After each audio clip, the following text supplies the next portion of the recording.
brought in from ranches and farms in the country. Right. There's a little grocery store over there. There's a little one-room schoolhouse. This is a little house. The little white house was a little historic homestead house.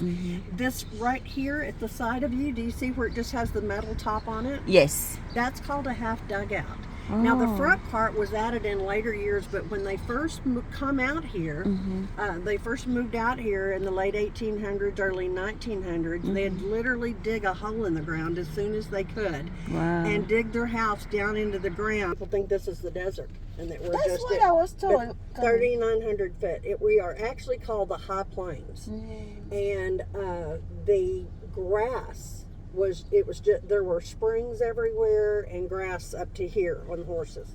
My grandmother her family homesteaded not far from here, and so she told me all those stories. And so they would even use the mud to make the bricks and stuff for the sides of the house. You know, they'd bake them, and then on the roofs they would use that thatched grass mixed with mud. And that's what they used for roofs when they first came out. So, but there you'll see there's one of these on my next door, like on the acreage south of me where I live. I live 37 miles out in the country. There's one of these that's still there. It doesn't have the two parts; it's just the one part. And our county historian came out and took pictures of it and all that sort of stuff. And a man from Texas had purchased it. No one had lived on the property for since the 40s or something like that. And so an elderly man was passing away, and his children were selling stuff off. And so a man from Texas came and bought that land. And I said, please tell me you're not going to tear down that half dugout. I know. And he said, that what? And so I explained it all to him and asked him if I could have our historian come out. And he has a big, huge circle with the sprinklers that go around of corn and different things. It's corn this year, but different things he puts in the ground. But he protects that little house. I know, and that thing is beautiful. Right okay. County Electric here forever, and she's the director of the museum now. I see. And this was an old hotel. It was called the Commercial Hotel. But why this corner is important, Lovington was settled by some people named Love. And this is where the homestead was, right on this corner. I see. I see. I was like, what's a name? It's beautiful. I like the name. It's not complicated. See, there's the little school.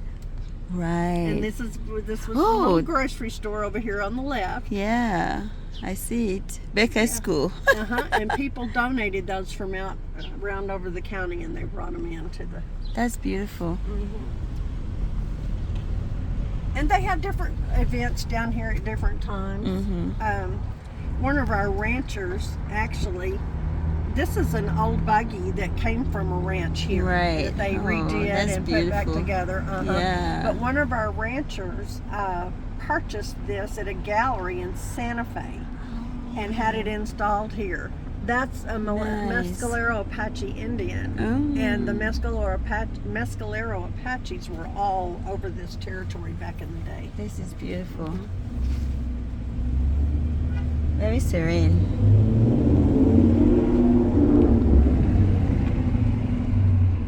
That's beautiful. And this is the pavilion back here. And what you do here is you park anywhere you want to, take your lawn chair and walk in there. And they had one this weekend. They brought in a country and western band. I see. And they had a dance and had some food vendor trucks and stuff like that around. That sounds... So they just do different things like that through the year. Right.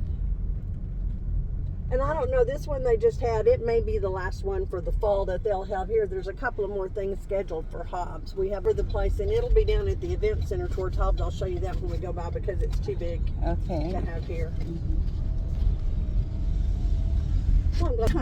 This was let me turn my flashers on.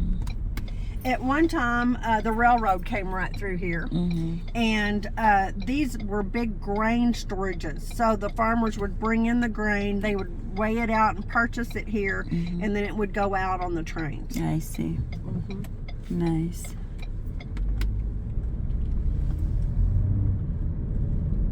So right now, nobody does anything with it, right?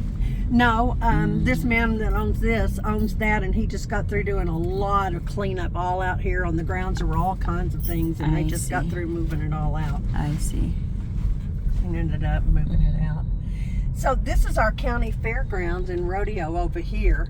And that's the biggest event of the year. Remember I told you we're oil and gas. 4-H schools, they have all the home economic exhibits, they have arts exhibits, gardening, flowers, you know, art. Is that a street camera or something? I don't know. This street right here goes about by the hospital. Back by the hospital. It's kind of like a little bypass. Yeah. And I'm not paying attention. You better pay attention. I know. Year it lasts for about 10 days, and traffic will be parked out here. It's so, like a festival. So big, yes. They have all. Of course, we have a rodeo, and they have all of the carnival rides and all that sort of stuff. All the fair, carnival food and drinks and everything. Yeah, this is new property that they bought this last year, and this was totally full parking. This is an old homestead. Okay. Original. See that metal, that concrete thing will be their well house. This one here or over yeah. there? Okay, yeah, I see that. Right here, that like straight round from you, and it's just about a half a wall right there with the brown. The one with the car. Oh, I see it I'm there. gonna back up.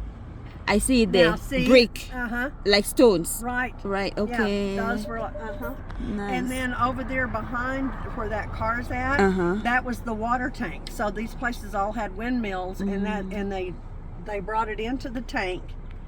And in the windmills also, they had all these farms had a and ranches. They had what they called a cold house. I see. So it was built the same way out of the rocks and the mortar and stuff, and they would run the cold water from the ground through there, and that's how they kept their milk and eggs and stuff like that cool. Cool. I see. Cool house. Yeah.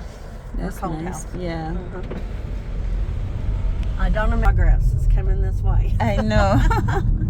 So right now, Because they are still working here. the company that's leasing this is doing all the work in Hobbs. Yeah, I'm just kind of showing you a little bit of Lovington. We'll spend most of our time in Hobbs, and then we'll come back through, let you see a little bit more of Lovington. Okay. So how long have you been a nurse? That's nice. Oh yeah, I like water bodies, so that makes me feel relaxed, so calm already. Right. When I see water. Oh, that's a big field. Yeah, we are pretty arid here. We don't have a lot of water. And then also 3 hours from here to the west, we have 2 different mountain ranges over there. Oh, nice. And so a lot of people do that just for a weekend getaway. You know? Yes. One of them's a fun town with lots of restaurants, lots of boutiques, lots of things to do, horse races, all this stuff. The other one's kind of the laid-back mountain bird town where you to the little stores and stuff like that. I like how calm it is. Yep. Yeah, we're pretty laid back here. Yeah. To give you some sanity.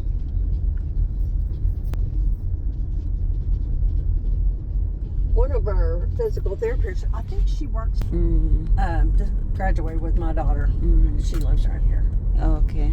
Santa Fe and Taos. And Yeah. we have, do you know that we have lots of Indian tribes and Pueblos and stuff in New Mexico? Yes. Yes. So the oldest building in the whole United States that they can, prove up is the Taos Pueblo in Taos, New Mexico. It's in northern New Mexico.